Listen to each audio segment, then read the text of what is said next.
Bonjour. Avoir une idée, génial. Et puis, beaucoup d'énergie. C'est formidable pour lancer une activité, on est d'accord. Ah oui, c'est la base. Mais voilà, sans une bonne boussole financière, même les projets les plus passionnants, ben, ils peuvent s'échouer, non? C'est malheureusement un constat assez fréquent. L'énergie entrepreneuriale, c'est crucial. Mais négliger les finances, ça peut être fatal. Donc aujourd'hui, on va explorer un peu ça, en s'appuyant sur les documents qu'on a. Pourquoi comprendre ces chiffres, c'est vital. Exactement.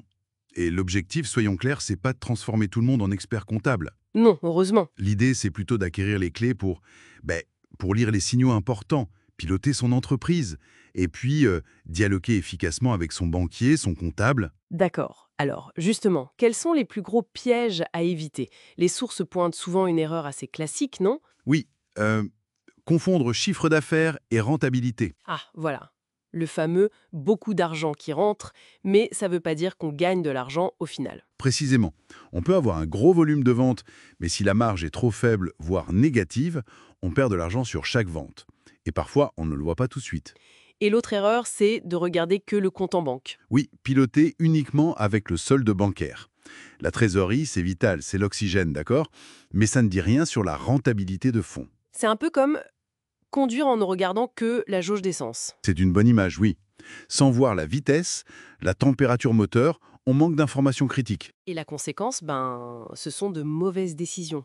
On investit au mauvais moment, on embauche trop tôt. Exactement. Ou on sous-évalue les charges. Et quand on détecte le problème, C'est souvent trop tard.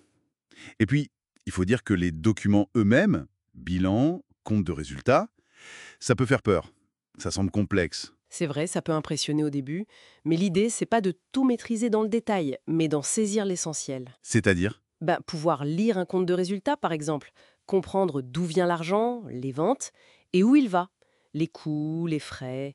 Est-ce que l'activité principale dégage un profit? C'est la base pour savoir si on performe ou pas. et au-delà du profit immédiat, il y a la gestion des flux, la trésorerie. Les sources insistent beaucoup sur un truc, le BFR, le besoin en fonds de roulement. Ah oui, le BFR. C'est quoi exactement, simplement, et pourquoi c'est si critique? Alors, le BFR, pour faire simple, c'est l'argent dont l'entreprise a besoin, en permanence, pour financer son cycle d'exploitation courant. C'est-à-dire le décalage entre... Exactement.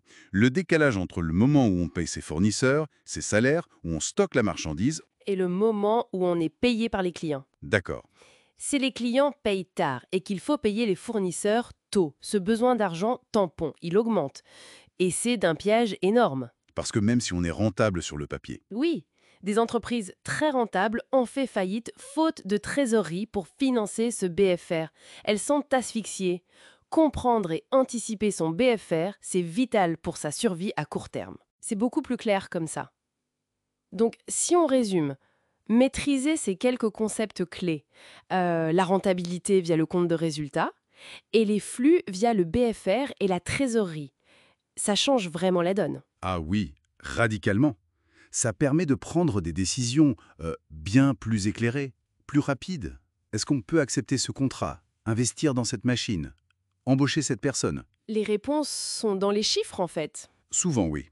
Dans l'analyse des coûts, des marges, de l'impact sur la trésorerie, on transforme ce qui semble complexe en un vrai outil stratégique. Et j'imagine que ça améliore aussi la relation avec l'extérieur, l'expert comptable, le banquier. Énormément.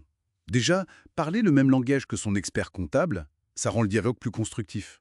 On va plus loin que la simple production des comptes. On peut poser les bonnes questions. Voilà. Et face à un banquier, un investisseur, arriver en maîtrisant ses chiffres, en montrant qu'on anticipe, ça change tout en termes de crédibilité. Ça inspire confiance. C'est fondamental pour obtenir des financements, pour la pérennité, la croissance. Il y a aussi l'aspect adaptation, non? Les sources mentionnent les outils digitaux, les logiciels comptables, la facturation électronique. Tout à fait. La digitalisation, c'est une aide précieuse.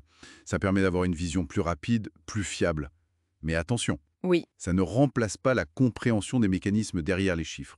L'outil aide, mais il ne pilote pas à votre place. bien sûr. Donc en résumé, comprendre ses finances, ce n'est pas juste une corvée administrative. Loin de là. C'est vraiment tenir la barre de son navire, savoir d'où on vient, où on va et comment on va y aller, avec quels moyens. Anticiper la météo économique en quelque sorte. C'est exactement ça. C'est la différence entre être passager de son entreprise et en être le pilote. Très juste. Alors, une dernière pensée, peut-être un peu pour ouvrir la réflexion, hein. On a vu que bien comprendre ces chiffres passés et présents, c'est crucial pour gérer au quotidien. Mais comment est-ce que cette compétence, cette compréhension financière approfondie, peut devenir un véritable avantage pour non seulement traverser les turbulences économiques futures, mais peut-être même en tirer parti? Transformer l'incertitude en opportunité.